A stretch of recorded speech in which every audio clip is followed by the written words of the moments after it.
Hello, ladies and gentlemen, and welcome to episode 135 of the Seezus Show. Back. Hope you guys enjoyed the start to season 3, which was episode 134 2 weeks ago. Obviously, it was myself and Conyers. We discussed and broke down a couple things that were hot in the NBA. I'm talking Dame Dollars blockbuster trade, Drew Holiday to the Celtics, DeAndre Ayton to the Blazers, Harden holding out.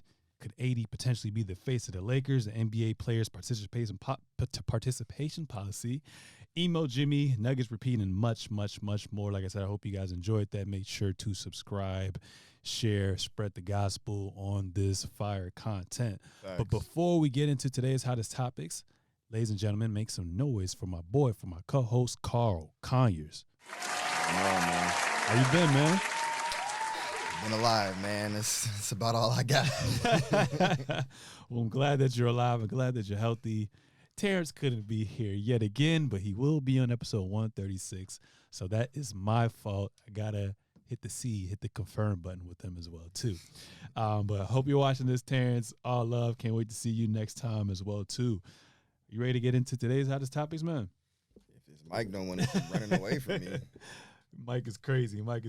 But, ladies and gentlemen, we just witnessed a great series, and I'm talking about the WNBA Finals, man.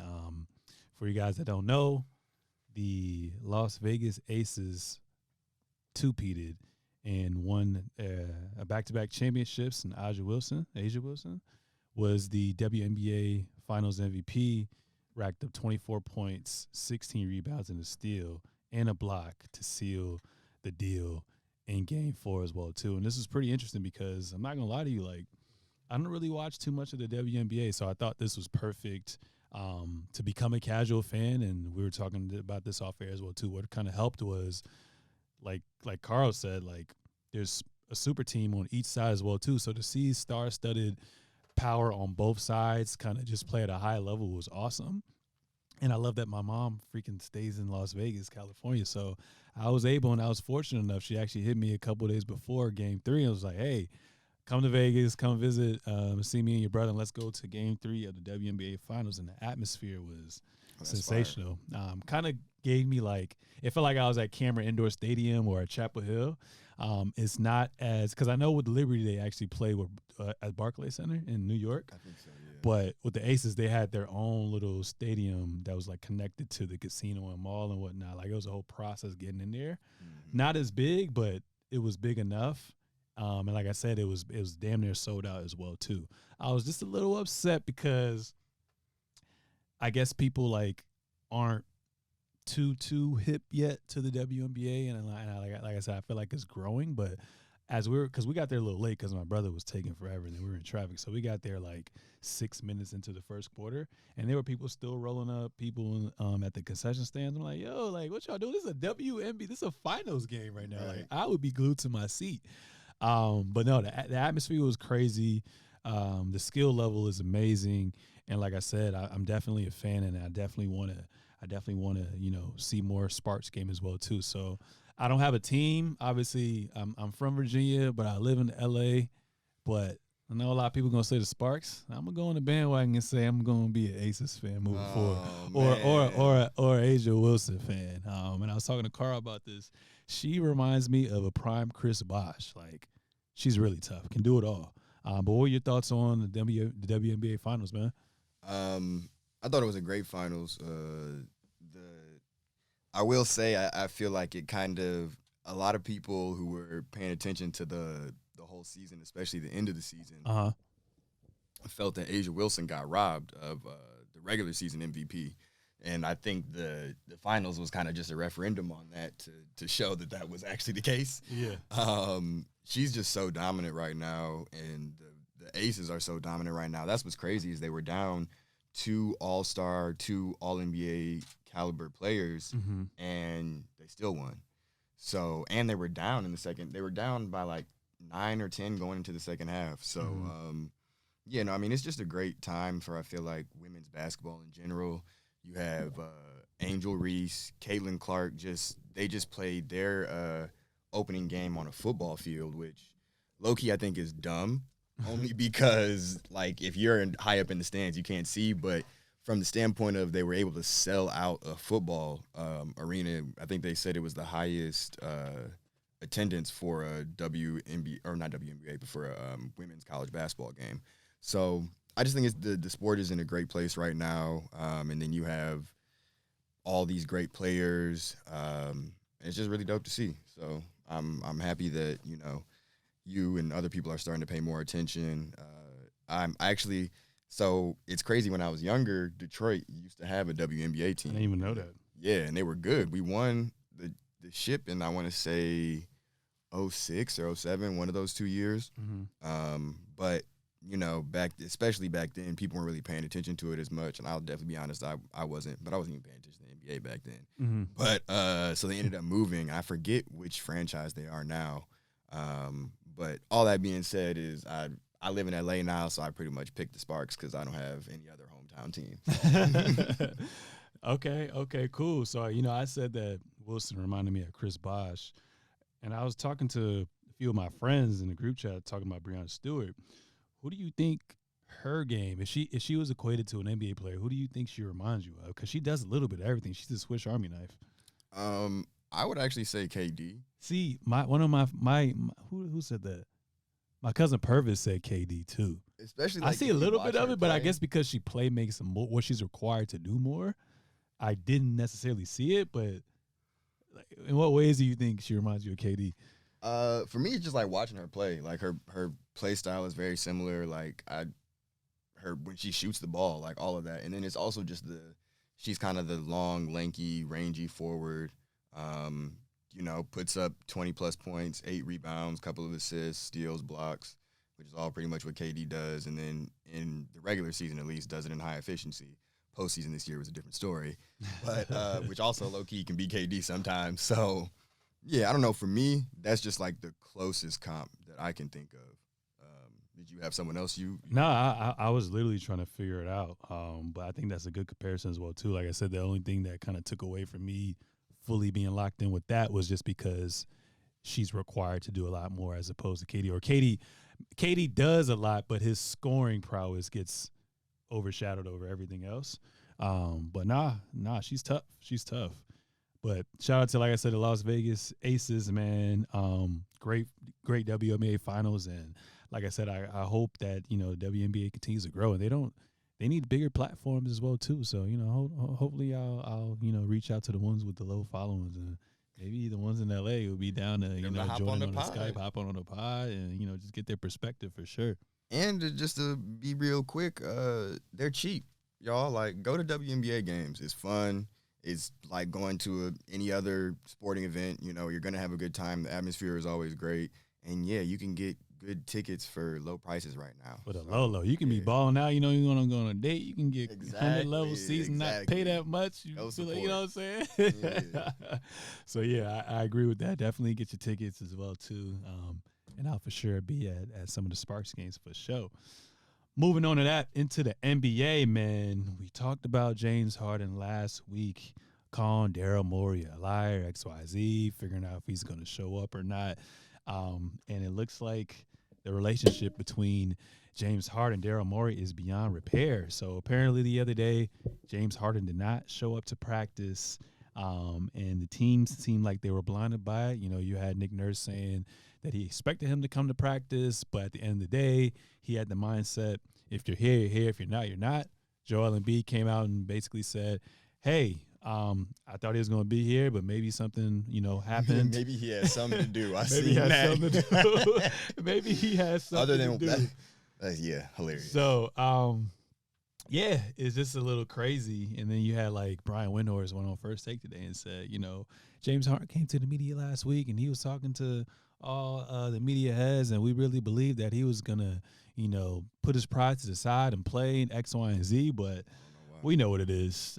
He wants to get traded. The rumor was the Clippers. The rumor that the Clippers were going to, at first, wanted to offer one first-round draft pick, Terrence Mann, and expiring contracts. Looks like Daryl Morey and that organization, 76ers, they wanted 2 first-round picks, and the Clippers were like, no. The second one was a pick swap, though. Pick swap? Yeah. So, real quick, I just got to say, it's crazy to me. Like, I guess I can get the picks part, But Terrence Mann, Mm-hmm. bro, it's like they be acting like Terrence Mann is 27. He's 27. You niggas not realize he's not. There's no more growth potential. Terrence Mann is not about to be an all-star. He's not about to. I don't know about all-star, but I think he has the potential to be a starting caliber player. I mean, he was. What does that mean though? I think his ceiling is he can probably give you like 16 to 18 points. His ceiling. Where is he? People don't just get better at 27. He averaged 8 points a game. I know this last is completely year. different. 16? But this is different. I know it's different. Steve Nash hit his prime when he was damn near 30. No, bro. Steve Nash was definitely still playing. Steve Nash was playing better, and you could see what he was. If you look at his stats, they traject that way. You know, Terrence Mann has been averaging 8-9 points his whole career. Yeah, I mean, and to be fair, maybe he would be averaging more points if he didn't have to share a team with Kawhi and Paul George. Russ came to the team. They're not going anywhere.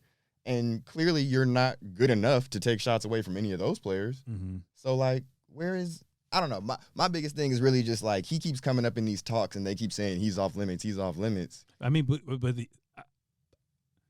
aside from that, like, who are you? Because you're not going to trade a star for a star. You know what I'm saying? So who on that roster you look at him like, all right, I think they kind of have somewhat of a potential. It's probably just him or – I mean, you can kind of say Bones, but I'll probably just take him or I take what's his name? That was on Toronto that won the chip, helped them win the chip. Norman Powell. Like those are the only two that I would look at. It's also okay to not what your players are. They don't have anybody who has any untapped potential. Like what all the players are giving you on the Clippers, and they paid for that. Like that's really their idea. Is we put together a group of people where we know what we're getting from all these players. They're in their mid prime ish years. But yeah, there is no one that they should be projecting out with on their team. Yeah. No one on that team is going to do anything that surprises anybody in the next couple of years. I still have faith in Terrence Mann, but that's the only. I know he's 27. That's the only young player that they really have. Everybody else is old as shit. Right. That's why I'm like, you might as well. Because you don't want to. Because I can see why they don't want to give him up. Because it's like, all right, we're going to have James Harden as a rental. And then if we give up our picks, what's going to kind of happen after that? It does, bro.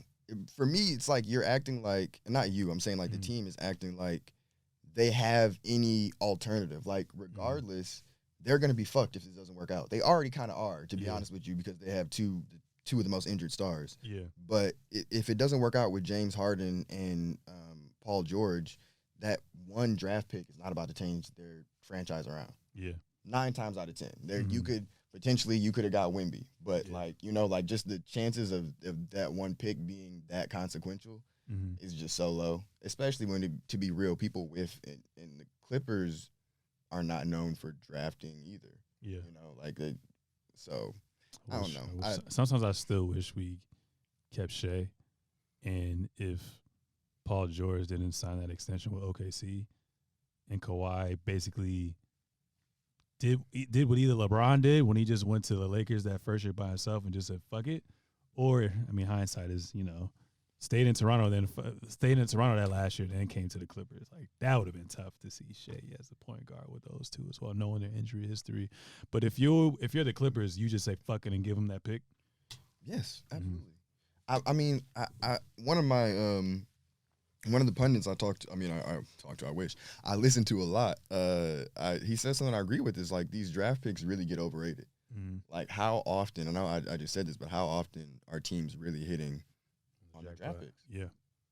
There'd be players taking, I think this was 2017 or 18 or something. Like there was Dragon Bender was taken, Marquise Chris, like all these players within like the top 6 that aren't in the league anymore. Yeah. 5 years later. Yeah.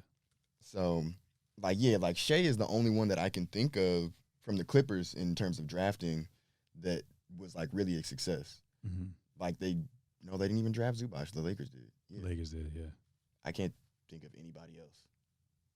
And I don't even honestly remember much of their team before. I know they had Chris Paul was the last time they were. Oh, Blake Griffin. Blake Griffin. That was the last time that they drafted somebody good was Blake Griffin. And okay, a number 1 overall, that's the one you're kind of supposed to hit on. Yeah. Nah, I mean, like I said, it's all in. The players are older, so you kind of might as well. But I think what they're really doing is they're like, no one else on the market wants Harden, so why are we going to even think about giving you 2 first-round picks? For me, I get that he has destroyed his value, like completely destroyed his value, but that's really selling low to me. Like that's the lowest reasonable. That's why, like Maury said, if you're not going to let me trade him for Man and 1 first-round pick and a pick swap, then we don't need to talk. Because at a certain point, like I get all this other stuff that he's done, but he's going to make your team better. Yeah. And so I would do it. I think that it's, especially because that's what, like, kind of to your point, is they're in all-in mode. It's the same way as, like, the Warriors trading trading Poole for Paul. Yeah. You know, like, of course, in 3, even 4 years, like, you would rather have Poole, but you have to maximize you've done everything else to be all in. Like, you can't be half in and out, basically. Yeah. No, I agree with you as well, too. Either way, Joel Embiid's fucked. He's going to demand a trade. The process, I don't think he's going to demand a trade, bro. You don't? I really don't. All right, okay, but it's okay. So if you trade, let's play hypothetical. Let's put GM cap on. If you do trade James Harden, you're just left with Tyrese Maxey, and you're left with Joel Embiid, and then it looks like they're probably going to eventually move on from Tobias Harris. Like, you're not going to get better. Yeah, no, I mean, it's funny. And I'm not saying he's going to demand a trade right now. I think he's going to play the whole year. So that's not the topic of conversation this whole year, and it's a distraction to the team and the organization. I'm saying if James Harden leaves this season, by the offseason, Joel Embiid's out of there, bro. I don't know, because one, okay, is this the last year of Tobias Harris's contract? I can look it up. If it is, like, you're going to have hella cap space. And with Harden being gone, you're going to have more cap space in general. Mm-hmm. So then there's the potentiality that they can bring somebody else in. I think there's also the fact of, especially with the East being top heavy, bro, I don't know. There's also this is his last year of the contract. He's an unrestricted free agent. He's making like $39 million this year. They're not going to be, with or without James Harden, the Sixers are not going to the finals. It's crazy. They could have went to the finals last year. They just bullshitted. Could they have? I think if they showed up Game 7, they were up 3-2. They could have closed it. I think they would have. I think they could have beat the Miami Heat in the conference finals, low key. I don't know, man. They took Boston 7 games. Yeah, I mean, Boston is. That's why I can't really just fully trust Boston. Boston kind of just. I think the East was up for grabs last year. Up for grabs? No, absolutely not. Up for grabs. We had an 8 seed that made it to the finals, even though they're not the real 8 seed. That's the Heat. That's one aberration. Mm-hmm. 7 through 5 had no chance of making it to the finals. Like, I just don't think. At least I'll say this: he can definitely prove me wrong. But mm-hmm. Joel Embiid has never shown me anything in the playoffs to make me believe that he's going to lead a team to the finals. Yeah. And I don't. And with that, James Harden has definitely never shown me anything in the playoffs that makes me believe he can be a co-star getting a team to the finals. Yeah, I think James Harden is better as a third option. So with the Clippers, that would be perfect for him. He can escape all allegations. Exactly. But no, just real quick to your original point, I think that I think it doesn't make as much sense for Embiid to be requesting a trade. At least I would if I were him, I would see what's going to happen. Mm-hmm. You know, what we're going to do post Harden, what they're going to, because to me, to be fair to the Sixers, they did try. At the time you brought Harden in, like, he was a very, very valuable asset.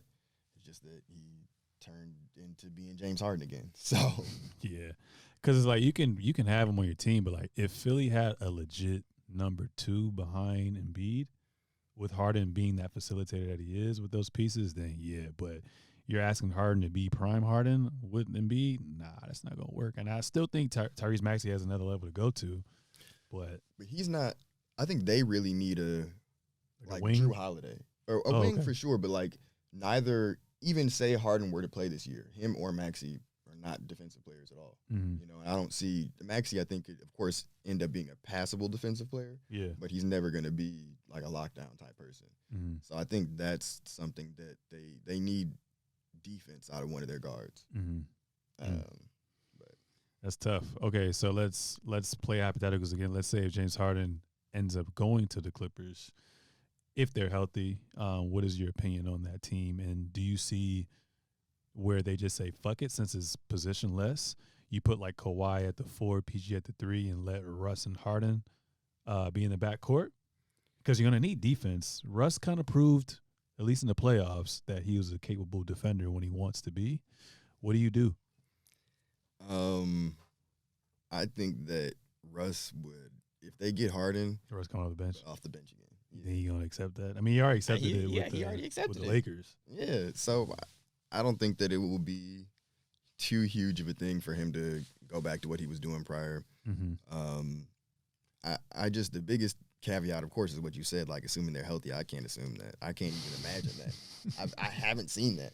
Nobody. I feel bad for Ty Lue as well. Great coach, and he's never gotten to see his team fully healthy. Never. So it's just tough because again, it's one of those things of when you put when your stars are all old, those are just the risks that you take. So I can't see them, even if they are fully healthy. I don't really know what they look like playing. Of course, like we don't even know what they would look like with Harden, but I don't even know what this team really looks like. Mm-hmm. So I would take a lot. I don't say a lot, but I would take like the Lakers, the Nuggets. We'll see how Chris Paul looks with the Warriors, but I feel like there's a couple teams that I would still take over them to either make it to the conference finals or finals. Yeah, and I don't blame you for that as well too. I mean, last time we did see them healthy, they got to the conference finals, but once they got there, Kawhi got hurt. So it's kind of tough to kind of see that. But top 4, 5 team, definitely not a playing team. But like you said, yeah, James Harden has a whole new dynamic, and that motherfucker can shoot compared to the rest. So that would be kind of dangerous. Worried about them defensively, and like you said, their age and injury history. But in a hypothetical, I really, really like that team going up against these other teams as well too, because they have that roster and the coaching where they can match it with anybody. But like you said, we just gotta see them string along games and be healthy when it matters the most as well too. Moving on from that, man, we were talking about what young players we want to see, who's potentially going to be rookie of the year. We're talking about Wemby and Chet. They finally got to play against each other, and they look damn good. I mean, what were your thoughts? I know it's the preseason, but what were your thoughts on actually seeing Wemby play, actually seeing Chet finally play in the NBA? I think that it's clear, there were comparisons between the two. I'll say this. Last time we had this, we did our rookie of the year, and I said Scoop. After watching Wemby play in preseason, bro, like unless they really limit him, like really say like don't take shots, which I can't, because he's initiating offense, like that's really the biggest thing. So he is gonna have the ball in his hands more, which is something I didn't really think he was going to. But it also kind of makes sense because they don't have a true point guard. Exactly. T. Jones is but yeah. So he looks crazy. He really does. I wasn't watching basketball when LeBron first got in the league, but I almost imagine like that. This is what that was like. Like as far as a hype, or just just when you see them, yeah, you knew. I'm sure like people watching the NBA, LeBron's first season knew like, oh, you probably didn't know he was going to be this, but you knew he was going to be great. Yeah, and I feel like that's really Wemby right now. There's just, and that's the same with anybody. The injuries are the only thing that can stop him from being great. Yeah. But with Chet, I think Chet also showed to me that he's going to be really good offensively already. Like he can hit shots, he can do a lot of that stuff. He just has to add weight. That's literally it. Yeah. Same with Wemby, but Wemby it's crazy because Wemby put on 20 pounds too. Yeah, like Wemby's taller and just generally has a bigger frame, but he still needs to put on weight. But I feel like it's more evident with Chet. Like he's at a point right now where he can get pushed around. Yeah. But no, they both look nice. There's a bunch of long, rangy center forwards out here. Bowl too. Like, is this where the league is heading right now, man? It looks like it. Which is also dope to me because when I was growing up, the NBA was, I don't want to say necessarily it was a big man league, but there were definitely big mans were very prominent. Like there was a lot of great centers. Now it's like 3. You know, so it would be dope to see us kind of get more back into a balance versus it kind of just being as guard oriented. Yeah, no, I like that as well too. But nah, like you said, I like what I saw from Wemby. You can definitely tell from that first preseason game that he debuted in, he gained a lot of weight. You can tell he's been working on his game in the off season. And I was trying to make a comparison with him. If you had to like fuse him, it's probably I can see KD mixed with Giannis and a little bit of Gobert. Those would be my three comparisons all into one. What do you think? I don't know about the Gobert. I said Gobert for his defensive presence in the paint, protecting the rim, and he's French. Him being French. Well, you got me on that one. Yeah. I definitely, I guess I hear you. For me, I would stick closer to KD just because KD's not nearly as tall, of course, but he is still like a shot blocker in the paint. Yeah. I just don't see him yet being – because Gobert is just – he's really big. You know, that's really a big part of it. It's not even all his shot blocking. It's him keeping you out of positioning and all those other things. Yeah. And then also, like, I just gave him praises, but also, I don't know, I would never want to compare Wemby to Gobert because Gobert just gets exposed every time it actually matters. So yeah, $40 million though. Yeah, but it's a lot of Tobias Harris is getting $40 million. We just looked it up. So get your checks, Kings. And I say Giannis too. Giannis obviously started off with a smaller frame, but the way that he initiates the offense, and especially how he gets to the rim in transition, he's only going to get stronger and faster. No, the Giannis and KD, I definitely. You like those two, but go ahead, fuck that. Yeah, absolutely. And then who Chet remind you of? KD?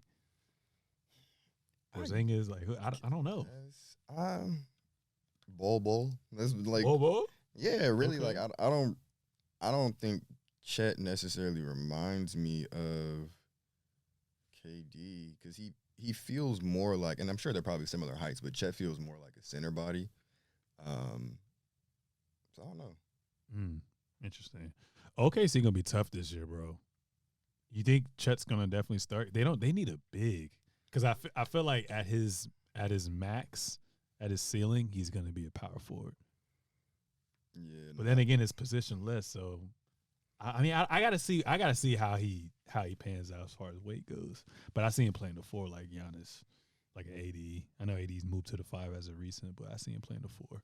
Yeah, I don't know where if he's going to end up starting coming into the season, just because of his frame. To be honest with you, like I don't know if he's going to necessarily provide what you would want from a big in that sense. Yeah. When they do have Jalen Williams is of course shorter, but he's a lot bigger. Yeah.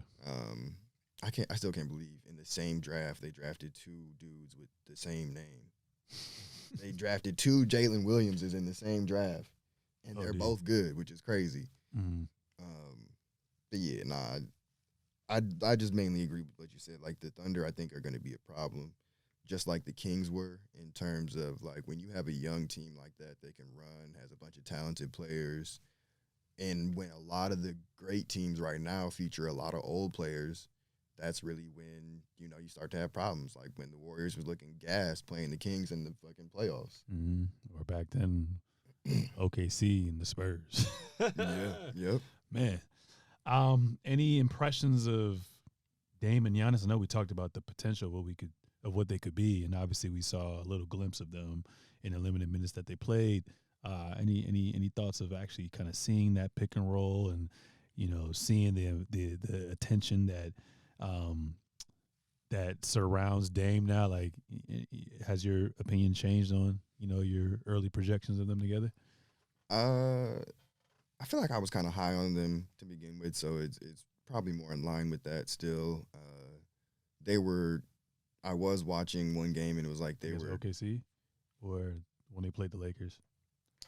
It was the game that Dame played well. I know he played bad in the Lakers won that, yeah. But like they were trapping him, you know, coming across the court, and it's just Giannis has never played with somebody like that. So I just feel like the things that they're going to open up for each other is already showing that it's going to be crazy.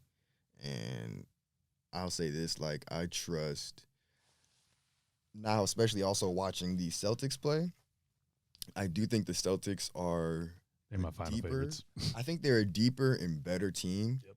But I trust I trust Chris Middleton, Giannis, and Dame if it's situational more than I trust. Quarter. Yeah, more than I trust anybody on that team. I can see that. So on something they gotta have to play with a lead. Yeah, exactly. Literally, like for some reason, Tatum, Brown, Drew Holiday's. If you look at it, his shooting percentages in the playoffs are terrible. Like his defense is always there, but I wouldn't count on him for a bucket. And then those two just are so iffy. And then I don't really know. Porzingis has never made it deep in the playoffs, so I don't really know what to expect from him. Mm-hmm. But just having said all those names, like their team is stacked indeed. Yeah. So yeah, only thing I'm worried about, obviously, like OKC, they're fucking freaking nature, but defensively, I like the amount of shots that are going to be generated from Dame and Giannis with their supporting cast, but from a defensive standpoint, I think they're going to take a step back with not having Drew Holiday. But you got to take the pros with the cons. But I feel like Dame obviously has been playing in a smaller market and has been required to do so much. And because he's in a small market, we only look at the stats. We don't really get to see them play, but Dame on defense might be a problem. Yeah, he all right. He's not Jordan Poole on defense. That's real. I don't know if this is in there, but that's another thing. Like Jordan Poole just scored 40 in their last preseason game, and people are going, saying all this stuff like the Warriors, it was a terrible trade. And I'm like, that's what happens when you go to a bad team.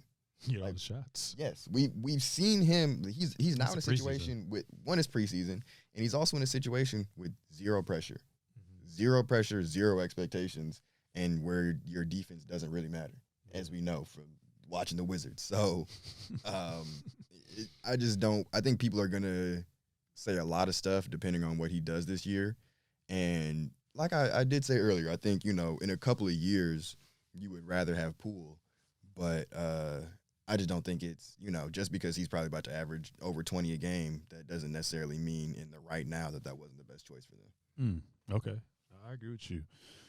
So Adam Silver went on ESPN First Take the other day, and he was considering changes to the All-Star Game format. So Commissioner Adam Silver said Tuesday in a televised interview on ESPN that changes are coming to the All-Star Game, and while stopping short of saying any decision has been finalized, he hinted that the current format of top vote getters serving as captains and drafting their own teams may be shelved, maybe a potential return to East versus West.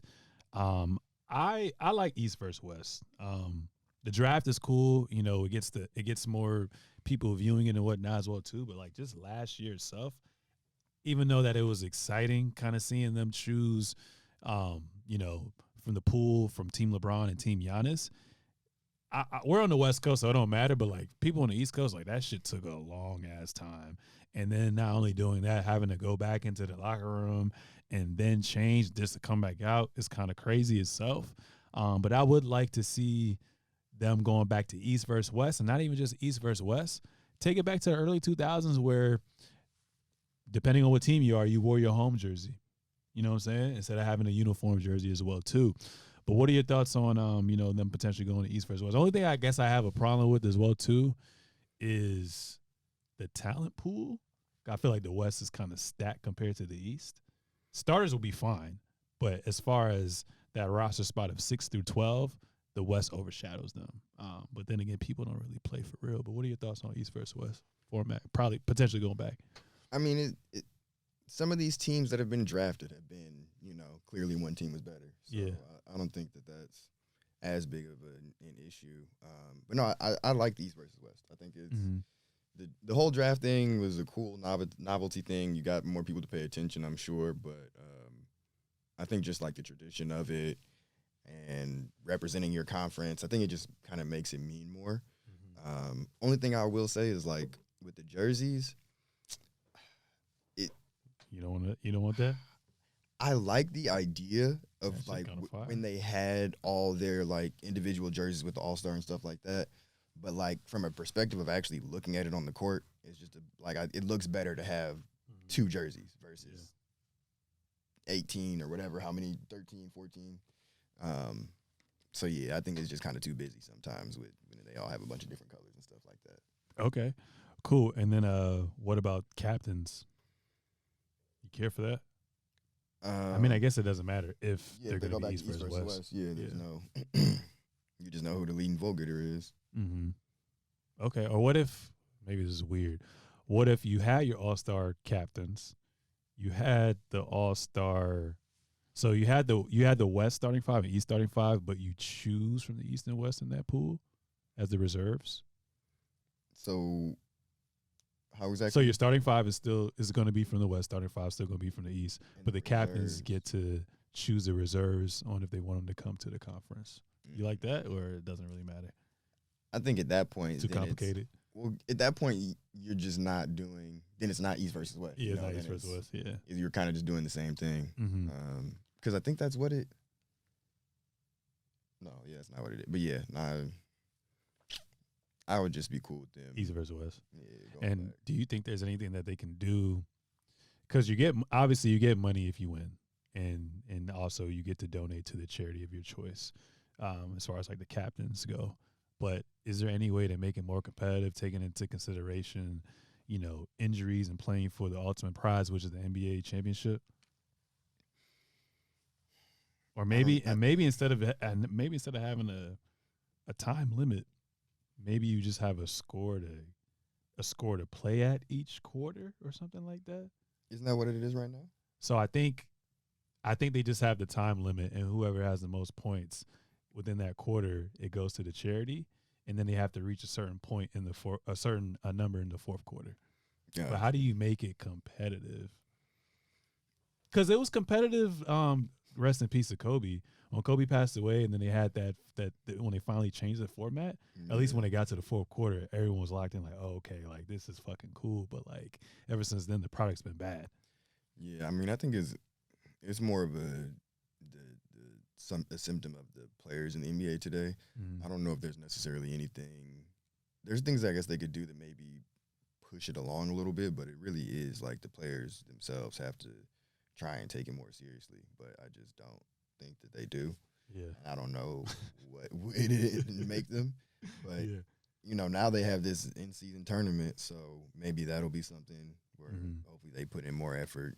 But yeah, I think, you're just going to the All-Star game now to see dunks and people shooting threes from crazy places. It's not really a game. Yeah. And then let's just play hypothetical starting five. I feel like we're going to agree with a lot.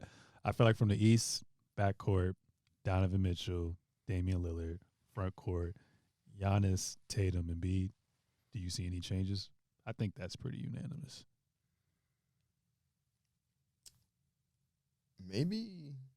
I mean, we'll see, but I think Garland could potentially take his spot. The fans voting Garland over Dame or Donovan Mitchell? No, over Donovan. You think the fans? You think the fans gonna take Garland over him? I think that it could be. If anything, Trae Young. I think it'd be close enough. Or even Brunson. You think Garland? Brunson might because of just being in New York market, yeah. Yeah, but I think it could be close enough with the fan vote that the other portions of the vote, because it's not all fan vote anymore. Yeah. Could come into account. Interesting. Okay, that's a first. I'm just saying it's a possibility. I'm definitely not saying like I think that's the most likely outcome. Yeah. But yeah, what all are the I gotta look up the guards in the East. I mean, you got Jaylen Brown. You got your boy Jordan Poole. You got Drew Holiday. You got Jalen Brunson. You got R.J. Barrett. R.J. Did you just say R.J. Barrett? That's an option. R.J. Barrett, James Harden, if he still stays there. Tyrese Maxey, Tyrese Halliburton, LaMelo Ball. Okay, Hallie, I think he's becoming a media darling like a Shea. Yeah, because he's really good. He's really good. I think he has a chance. LaMelo, I think actually, if he stays healthy, he could definitely be a starter. Yeah. Or Trae Young. Mm-hmm. Yeah. I just don't know if Donovan Mitchell. You think Donovan Mitchell is the only replaceable starter out of the ones I listed? Yeah. Okay. And then in the West, Steph, Luka, backcourt, front court, Bron, KD, and then Joker. Yeah. Unanimous. That's it. Yeah. Honestly, we should mark that down. If there's anything, injuries, I feel like are the only thing that can make that any different. Absolutely. Because there's just no comparison. One of my cousins was saying, like, he was going back and forth on AD because of the market he's in. He can see based on how they vote with the fans and then also the media on him potentially overshadowing Joker. But I was like, nah, Joker's on another level right now. So he's definitely going to be the starting. There's the front no court. way the 2-time MVP, the defending Finals MVP, is about to not be a starter on the All-Star over because of Anthony Davis. I said that too. Not about, Anthony Davis didn't even make the All-Star team last year.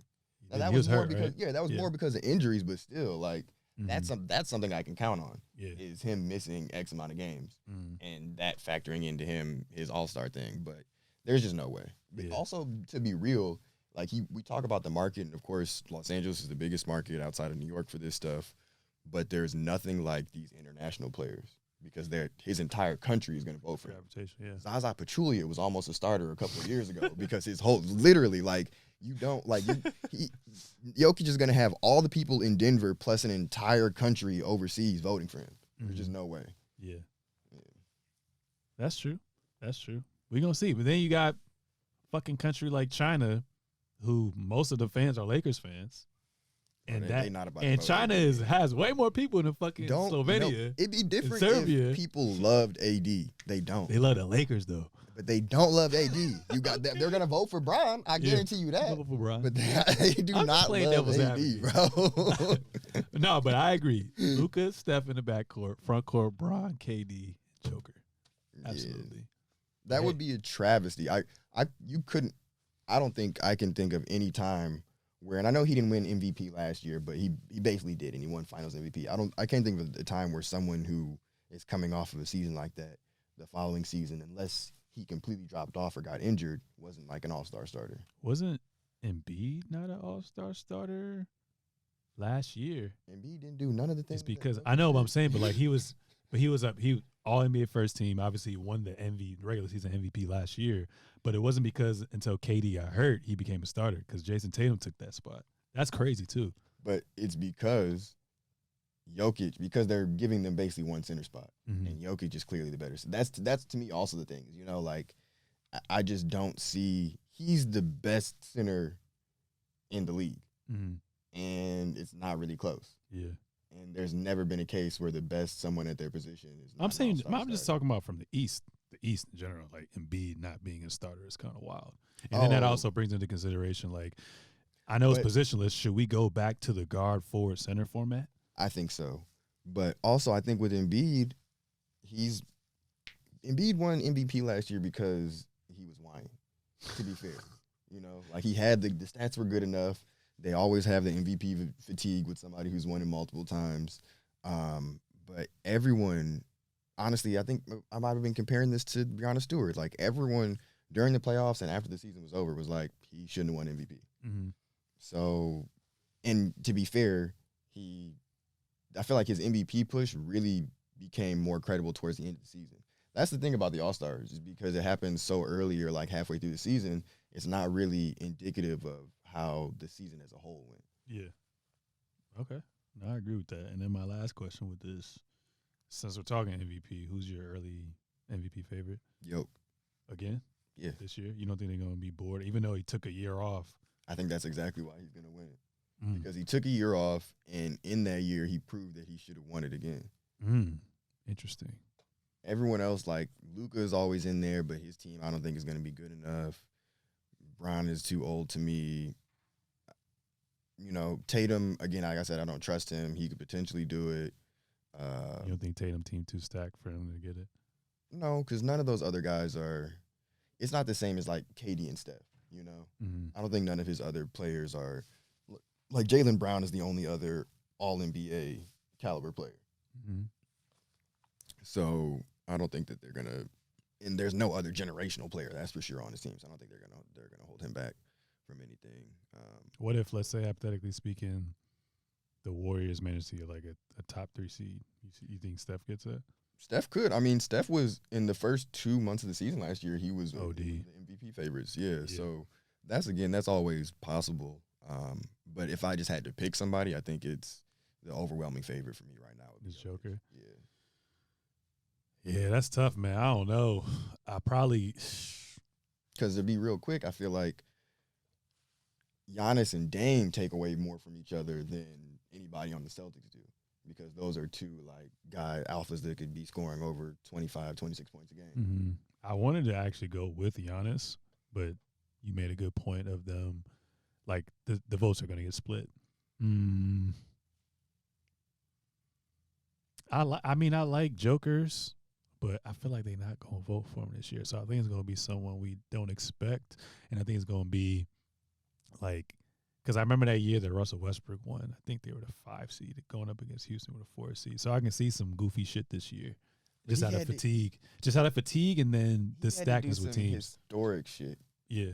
Like I feel like that's such an outlier. And then we also got to take into effect as well too, to be eligible for the shit. Anyways, you got to play a minimum of 65 games. So that's going to probably erase the competition. No one on the Clippers is liable. Yeah, why are we talking about that, right? You know, no one going to win that shit, man. I just feel bad, bro. I really do, because at least like with the Nets, you know, it happened and it's over already. The Clippers have just been trying for like 4 or 5 years now, and it just the same thing happens. Maybe they're just cursed, bro. They're just cursed. Maybe when they finally get their new arena, things will be better. We'll see. Tickets better not be expensive. They probably are. I'm be mad. Moving on from that, there was a rumor that came out that said that, you know, Miami wasn't really trying to push for Bradley Beal because they thought his value was equivalent to Tyler Hero's as well too, and they are smoking crack. Now, Bradley Beal's played 11 seasons. Tyler Hero's played 4. Bradley Beal has been in the playoff only 5 times. Tyler Hero's been there 4 times. Bradley Beal has been a 3-time All-Star. Tyler Hero 0. All NBA teams, Bradley Beal 1. Tyler Hero 0. Points per game, Bradley Beal is 22 for his career. Tyler Hero's at 18. Total points, Bradley Beal obviously he's played longer, but logged 15,391 points to Tyler Hero's 4,272. Why do you think that the Miami Heat organization felt like Tyler Hero had equal damn near value to Bradley Beal? I think that's more of a kind of some of the other situations we were talking about before when you weigh like a player's age into it. Mm-hmm. I think that they've already put a lot into developing him, that it's not – the upgrade isn't substantial enough to offset having a key player who could potentially get better like years down the line. Yeah. That's really it for me, I think. They always believe that they can do it with the guys they got, and they have been making it to the finals with the guys they got. So it's crazy because in the time they went to the finals, Tyler Hero wasn't even a part of that at all. So, you know, I mean, if it were me, I would absolutely. I understand their perspective. I absolutely would have traded Tyler Hero because he hasn't shown me he can stay healthy. He hasn't shown me he can stay healthy for real, but also he can be that reliable scorer. Yeah, he had that one game in the bubble. In the bubble, like he had like 37 or something like that, and he's never really done anything like that again. Mm-hmm. And he doesn't really show signs of it. It's like you're 20 or more in the regular season, but when we need you in the post, you're not really that. And granted, it's actually been a while since Bradley Beal has played some important postseason basketball. But when he was playing with John Wall, which is crazy, it sounds like forever ago, he was playing well. Played damn good, yeah. Even with Russ, he played well. Yeah, they just got swept. I mean, that team ain't gonna do shit. Yeah. Russ also was shooting like 32% from the field, something crazy. Yeah, so y'all tripping off of that. Bradley Beal's a bucket. Suns are going to be OD. They should get the number 1 seed in the West if they stay relatively pretty healthy. I'm talking their big 3 playing at least 65 games. That shit going to be. Bradley Beal's about to have the 3rd best defender guard him. Food, man. Food. My only thing, though, is we talk about all these injuries with everybody else. KD don't play games anymore either. That's true. So how often? But his injury's been weird freak accidents with people running into his leg and all that bullshit. To me, that makes it worse. Yeah. To me, it's like his body is getting frail. When you're out for weeks off of falling in the layup line, that's bad. That shit was crazy. I forgot about the layup joint. That's bad. But the other injuries was kind of wild. Obviously, aside from the fucking Achilles injury. Yeah. But someone ran into his leg and when he was on the Warriors that one time, and then Jimmy Butler ran into him last time, which is crazy. I feel like it's similar to Bron. Like, of course, Bron hasn't missed as much, but when the small injuries start to pile up, I think it just means something about your body. Yeah. Well, good thing for him, he doesn't have to necessarily do as much. If he wanted to, he could. That's not in his nature to take a step back. I think he's still going to be. I think who do you think will be a leading scorer on that team? Book? Yeah. Book. Book, what, like 27, 28, K, like 26, Beal, like 23. Yeah. Okay. But yeah, we'll see, man. I mean, yeah, injuries are just a huge thing, bro. That's why I don't know who going to win MVP. Like, and that's the thing. Like, I feel like of course, you can always say, like, X has to be healthy for this to happen. But I feel like there's a lot of contending teams where that's even more of a factor. Where, like, you have reason to believe that someone's going to get injured versus just like, well, of course, anyone can get injured. Yeah. No, that's facts. Okay. And then the other day, Klay Thompson was, I guess they were talking about contract talks with him. But with the new GM, Mike Dunleavy, there's been no progress made, and they don't want it to be a distraction. But both parties haven't agreed to anything as well, too. And this is coming off of Klay Thompson, who had ACL injury and also had the Achilles injury back-to-back. Last season played 69 games, which I didn't know. Congrats to him. Averaged 22 points per game, 4 rebounds, 2 assists, shot 44% from the field, being a shooter that's good, 41% from the three-point line as well, too. Do you see the Warriors, after the season's over with or even during the season, them giving him an extension? Or is it one of those things where it's like, all right, we got rid of Jordan Poole. Our players are getting older. We're going to eventually have to pay Kuminga and Moody. So, and his defense isn't what it used to be. So do you think he's going to stay there long term or he going to go to another team eventually? I feel like he's a lifer. Especially because they traded Jordan Poole. I mean, they're keeping Klay Thompson. It wouldn't make any sense to have gotten rid of your future if you're not at least going to keep the guys that you have around right now. Okay.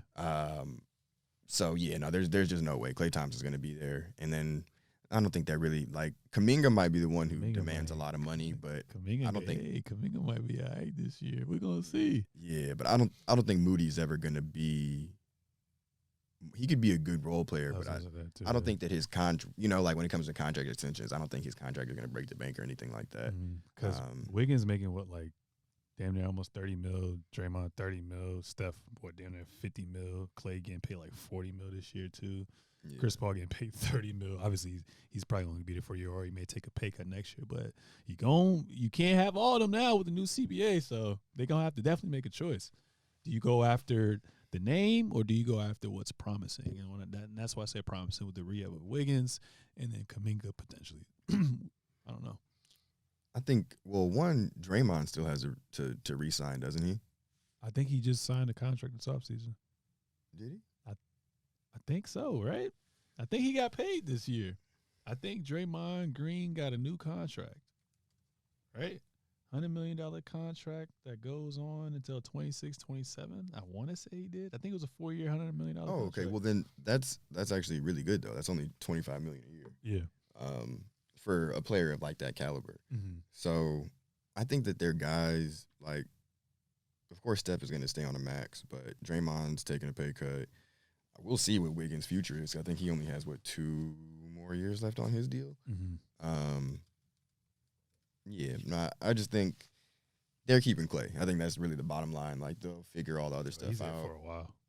I don't think that the Warriors, to be honest with you, in general, have done an amazing job with managing their team and all that. So I don't know what the future is going to hold for them, but I do know that Klay Thompson is going to be part of there. that future. Yeah. Okay. I feel like hypothetical, if he don't go, he's going to end up in like Charlotte or some shit. Charlotte? Oh, that no way. Because I don't know what's going to happen with Bridges. They got the money. No, there's no way. And they gonna want a brand name. So that's my dark horse. They would do a sign and trade to get him somewhere to a contender versus letting him. Yeah. You think you don't think he's gonna be like Tony Parker and like fucking take me to Charlotte? No. I just want to play. Absolutely not. Because it's like, what position you gonna put? Obviously, he's always gonna be a fucking threat on offense, but like, the reason why Klay became a household name outside of shooting was his defense was all NBA tier. Now he can't guard shit. So, like, do you move him to the 4? Like, how do you? Also, Tony Parker left because he was about to get benched. Over DeJounte Murray? Yeah, he was there having a whole issue. I feel like that was bigger than just, and he was the last one as well. Yeah. There was none of the players that he had won with were still there. Versus I honestly don't see Klay outlasting Steph. Yeah. Fuck no. Yeah, which is crazy. But wait, what was the last thing? I was just saying dark horse he's going to Charlotte. Oh, you say he's going to contend a team. Yeah, there's no way. Because Charlotte is a pit. It's one of those, same with like the Timberwolves. I feel like certain franchises. So you think Klay will go to a contending team as opposed to if Charlotte just said on some Fred VanVleet shit, we just gonna throw you the fucking bag? Yes, because he's not Fred VanVleet. Fred VanVleet is not gonna show up on anyone's all-time lists of players. Yeah, we'll remember Fred VanVleet because he was a good player, but he's not a generational. Yeah, you're right. It would have to be a silent trade because if I want Klay on a contending team at this age, knowing what he can still provide for you, I'm not giving him that like crazy bread like that. And I think the sign and trade makes more sense in terms of it also, of course, gives the Warriors something in return. Like I think. But who you giving up on a contending team for him to go to a contending team? I'm sure there's a lot. Terrence Mann. There's a lot of players that I feel like you could get with some draft picks because the thing with the sign and trade is you're not really getting equal value. You're not really getting equal value. The team is just like, okay, you're helping us facilitate this, so we'll give you a little something. But no, that's crazy, brother. That's crazy. Let's go by. I had a conversation with a few of my friends outside of this. Got 2 more topics left, but best players at each position. So I'm gonna give mine. You give yours. We're gonna go through I know it's positionless, but we're gonna see point guard, shooting guard, small forward, power forward, center. Best position at point guard, Steph Curry. Do you agree or disagree? Best point guard? Best point guard in the NBA right now. Who are you going with? This would have to be Steph. You going with Steph? Yeah. Okay. Best shooting guard. I'm going with D-Book. Who you going with? And a lot of people also like this too. Sorry for butting in. We were making arguments. Oh, Kyrie's a 2 now, this and this and that. Like, I don't know sometimes with this positionless. Sometimes I go off of who you're guarding, also 2 on the defensive end. But at the 2 guard, I'm going to go with Book. Who you got? If we like really just strictly going 2 guards, 2 guard is weak. It's really been weak for a while. Yeah, because you got Jaylen Brown, you got Donovan Mitchell, you got and it's weird too because on the Clippers, Paul George, even though he's 6'7", 6'8", he plays the 2. Yeah. So it's so weird. But that's just because they want quiet at the 3. At the 3, yeah. But who you going with at the 2? I guess by default, Book. Yeah. Okay. Damn. Yeah. Who you got at the 3? That's where it starts to get tough. Because to me, KD plays the 4 now. Really? Yes. Okay, if that's the case, then I'm taking Bron at the 3. Taking Bron at the 3 right Bron. Now? Who else? Who you about to take? I was gonna take. You already know I'm biased. I was thinking of that motherfucker right there, but probably Tatum. I still, if we're in the playoffs, which to me is a measure of you as a player. Yeah, I'm 100 times out of 100 taking LeBron over Jason Tatum right now. He even proved it to me in these last playoffs. He played way better. Like it's just the team wasn't as great, and they played a superior team. But he played great too against the Miami Heat. Fucked up his ankle game 7. But he had a great playoff run. Obviously, I mean, if we're going to talk about the finals, yes, first time there and whatnot. But regular season and then regular season going into postseason, up until that injury, I think Tatum played some damn good basketball. Yeah, for sure. But you taking at almost age 40, you taking LeBron James at the 3. Absolutely. And then for me, it's like, is LeBron James a point guard or not? See, this is why it's weird. But you're taking LeBron James. Yes. At the 3. Okay. At the 4, I'm taking Giannis. Of course, at the 4, we're taking Giannis. So we agree to that. Yeah. And then 5 Joker. Yeah, absolutely. Okay. I thought you were gonna put KD over Giannis. I assumed that. Can't do that. But you're going with Giannis. Yeah. Okay. And let's do over under before we end this. There's a couple predictions for teams on what their record's going to be like by the time the season ends. I guess. Let me see here. So the Hawks are projected to win 43 games. So they're going to be 43-39. Obviously, they got Quinn Snyder as a coach now, who got signed there late. Show promises. You agree with that? Over under? The Hawks are so weird to me because they won 50 games like 2 years ago and then have the same team and have been mediocre ever since. Mm-hmm. I do think that honestly getting rid of John Collins will help them, so I'm gonna go over just because they should. Over 43 games. They should be better than that, especially in the Eastern Conference, right? Yeah. Okay. I'll say over. I see them being like 44-38. Okay. Okay, I think I had that wrong actually. So I think it was 40 over under 41.5. That's disgusting. Because last year they're 52-38. Oh, gotcha. Okay, so Boston this year supposed to win 54.5 games. I'm gonna say over 60. Over for sure. Yeah, they're gonna be a really good team. They're actually gonna be OD. They're gonna be a really good regular season team for sure. Mm-hmm. Okay, you got over. Yeah. Okay. Brooklyn Nets 37.5 wins. Under. They suck. The Nets suck, bro. They shouldn't even. With Ben Simmons back, boy. Come on, man. Ben Simmons. I do think Ben Simmons is gonna have a comeback year. Their defense gonna be crazy. Whatever that means for him. Because to be fair, peak Ben Simmons was still like 16, 17 points a game. That's all they need. Yeah. You got Ben on defense with Bridges, Dorian Finney-Smith. You got Clax, who is one of the best rim protectors. Cam Johnson. That team gonna be nice defensively. I think they can win. Did you 40. you named Cam Johnson and said defense right after? He played pretty solid defense last year. He ain't played pretty solid defense? You know what? I'm thinking of Cam Thomas. No, okay. I'm thinking of Cam Thomas. I was about to say. Yeah. Okay, all right. A light-skinned nigga. Yeah. Forgot they got multiple Cams. I got them winning, I think that's 37.5. I got them winning 40, 42 games. I got them being 40, 41 and 41. Do you know what their record was like last year after all those trades? It was bad. It was bad? I ain't even got to look it up. It was bad. And this is the same team. They didn't have nobody. Like I said, Ben Simmons in and out the lineup. Jacque Vaughn had to pick up the pieces. They got new pieces.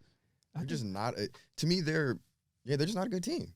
I can see them. I can see them low key having a better record than the Hawks. Maybe I'm tripping. I don't think they're gonna have a better record than the Hawks. No.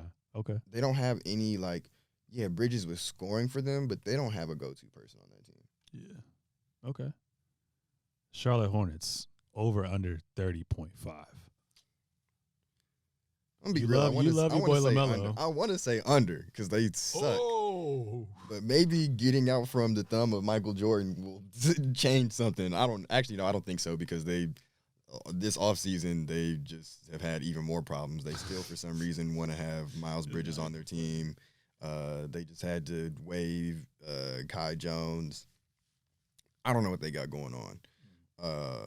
But if LaMelo's healthy all year, then he himself they'll win 30 games. So I think that'd be over. Okay.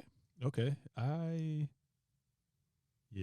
think they probably win like 33 games or some shit like that. And then hopefully they need like another like crazy two-way wing to pair with Brandon Miller.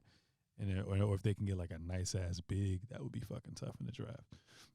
You were talking about the Chicago Bulls being ass earlier. Over under 36.5. Under. Me too. And I think there's star players right now. They're probably going to get traded at some point, I think, by the deadline. Cleveland Cavaliers, over under 50.5. Over. I say like 52? Yeah, 52 and 30? They're going to be in the 50s for sure. Yeah, for sure. And I know injuries is a lot, but they're role players and they're star players. They're relatively pretty fucking healthy too. Yeah, I don't say they don't really have any injury-prone players. Yeah. Over under Dallas Mavericks 44.5. They honestly, the Mavericks are like the biggest enigma of this season for me. Probably, that roster's trash, bro. I really don't know, but the crazy thing is, to me, I can't say that it's worse than when they were winning more games. Well, Brunson back in the day, or yeah, like I don't think that it's objectively worse than some of these recent rosters where he was still getting them into the playoffs and. But then the West just got better. West is deep. Yeah, but I don't know. That's just to say I guess if I'm gonna say over because I want them to finish over, but I'm not super confident about it. I'll go over. Denver Nuggets, 53.5 over under. Over. I don't necessarily, though, see them going crazy. I think that they're just going to kind of cruise through the year. Like some of those. There's some times where, like, LeBron's Cavs teams weren't necessarily the first seed. Like, for instance, I know, like, the Hawks were first seed one year, stuff like that. Mm-hmm. But you still kind of knew, like. When it's all said and done, we're going to see the last man standing. Yeah. I say 50, so I say under. I think Joker's going to get – they're going to find a way around the loophole for him, Murray, to get a little bit more rest. Your Pistons, over under 28.5. I say they went 30 over. Yeah, I think we could get 30. Okay. Golden State Warriors, over under 40.5. Over. I think they're a 50-win team. This year? Yeah. I'll have to agree with you. They won 42 last year? Yeah, I think so. And that's dealing with a whole bunch of BS. Andrew Wiggins been playing most of the season. Andrew Wiggins was out more than half the year. Okay. Yeah. Over under Houston Rockets, 31.5. I'm going to have to go under, bro. Some of these teams are going to have to be bad. Like, just to be real, like, there's going to be With the addition teams. of Dylan Brooks, they got Emi Udoka, Sengun's improved, Green's gotten better. You got Fred VanVleet. Oh, man. They got Dylan Brooks. You know what? Dylan Brooks. Hey. Chalk him up for 40 wins. Go international player, boy, him and Dennis Schroeder. I can't imagine Dylan Brooks. And he might prove me wrong. He might absolutely do that, but I can't imagine him raising their ceiling. I think that they're still also, like, they got those guys to provide some veteran leadership and some depth and have some guys who can, like, go and do stuff. Like, to me, like, and they're better than that, but it's almost like, I don't know if you know, the Pistons had, like, Alec Burks and stuff, and Bogdanovich, you know, like, you get these veterans who you know are going to give you X amount of points, do this, X amount of defense, but it's still all about their young players. And unless Jalen Green and Jabari Smith take a huge leap, which they might, I just think they have a lot that they're trying to figure out, and they're just going to be playing a lot of guys. Okay. Pacers, over under 37.5. Over. I like their team. All right. They were good. Yeah, they were good when Tyrese Halliburton was healthy. He just missed a lot of games. 44. Yeah, they'll go over. The team you hate. Los Angeles Clippers, over under 46.5. I think with Ty Lue, and even when they've been injured, they always win 50 or a little under 50 games, low-key. So I'll go over 46.5.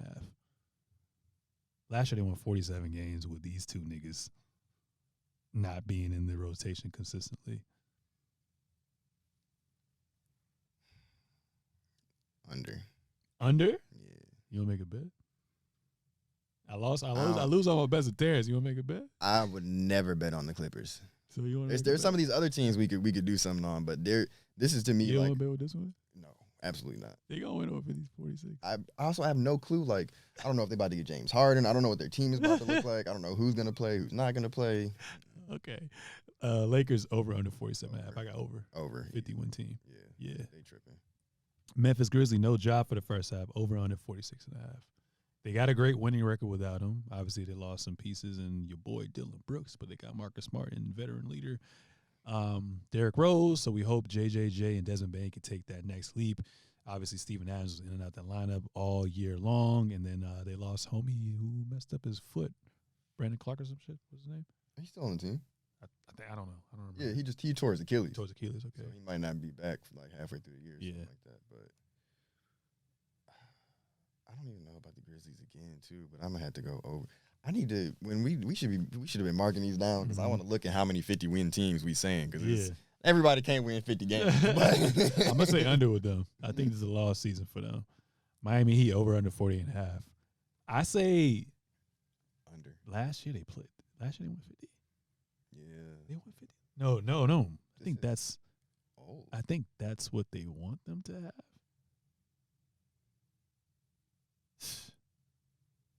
Yeah, we're gonna stick with that one. Over? Under. I don't think their team is as good. Yeah. I don't that and when they get to the playoffs that might not mean anything, but regular season wise, I'll say under. Bucks over under 53.5. Over. Over for sure. Minnesota over under 44.5. Under. And Minnesota traded 1 million picks and a bunch of players for Rudy Gobert. Yeah. And no. Okay. Timberwolves suck. Pelicans over under 44.5. I think it could be a over. Over. It depends on Zion, though. Yeah. Okay. Your Knicks. I'm kidding. My Over Knicks. under 44.5. In the East, I could give them over. They could win like 48, something like that. I can see 48 and 34. OKC over under 44.5. That's a tough one right there.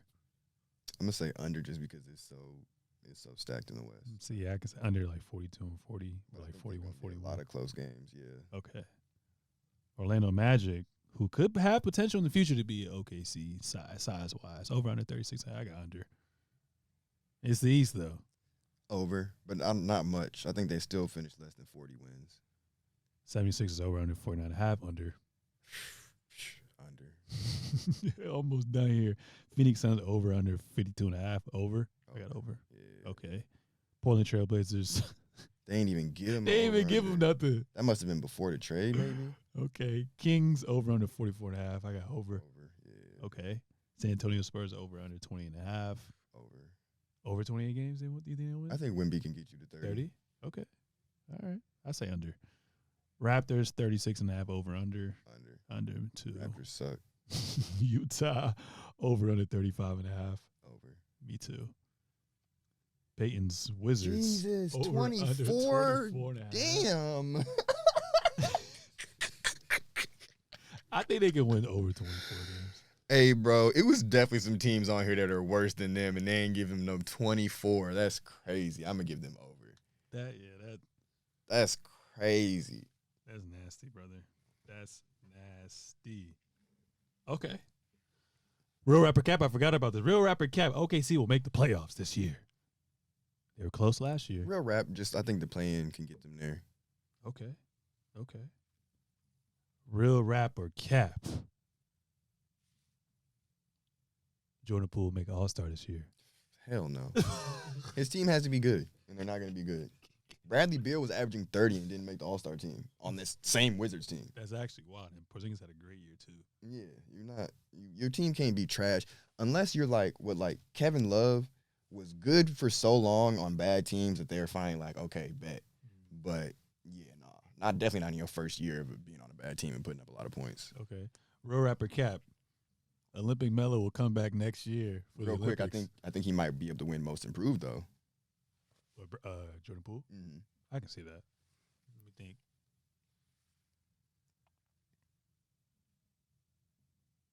I don't see why not. He's going to have his team now, so. Yeah. Okay. Real Rapper Cap. Carmelo Anthony will return and be a part of Team USA for next year. Cap. I'm sorry, my boy sent me this. Melo is not coming back.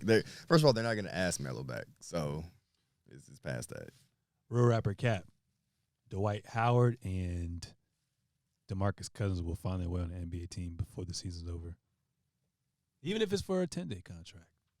Dwight, I feel like, is more – the NBA is just out on Boogie. I think that he still could play. Absolutely, he could. But I think it's becomes more of the narrative behind him. The stuff that's honestly starting to creep into James Harden's career, There's just not – we're not willing to deal with it for what the returns might be. That's crazy because I feel like with Denver, I don't know what happened behind closed door, but when he had his stint with Denver, played formidable minutes when Joker was out, you didn't really hear anything. And then even with the Clippers, played formidable minutes and you didn't hear anything. So that's just wild because you're still skilled enough to at least get you 10 to 15. Yep. But who knows? Any last words for episode 135? Oh, man, season about to start next week. I'm just hyped. That's also something I want to talk about. Okay. I think opening night. We just talked about opening night. You can give you a quick predictions on that. The Nuggets play the Lakers, I believe.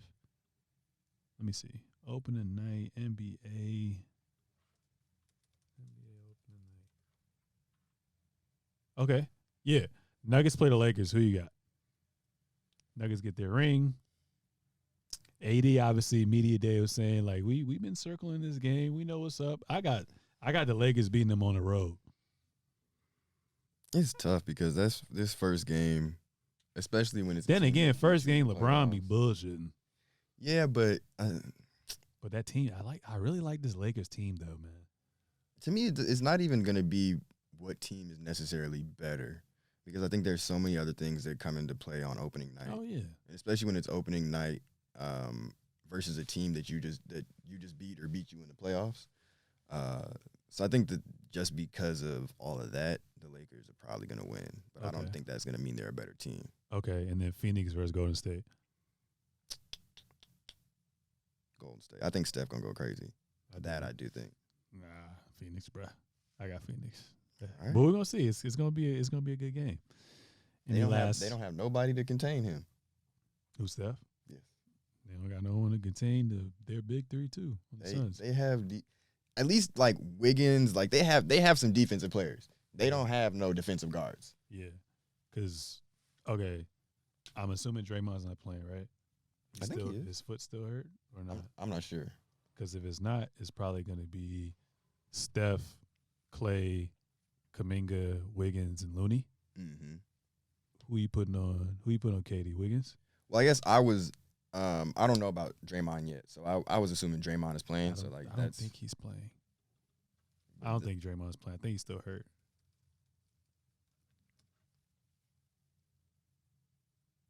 We'll see. But if he doesn't play, that definitely changes things.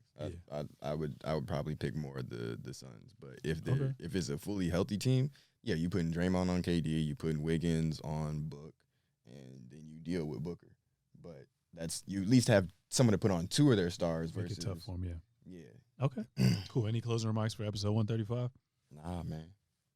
All right, well, that's it, man. Ladies and gentlemen, that was episode 135, season 3 of the Seezus Show.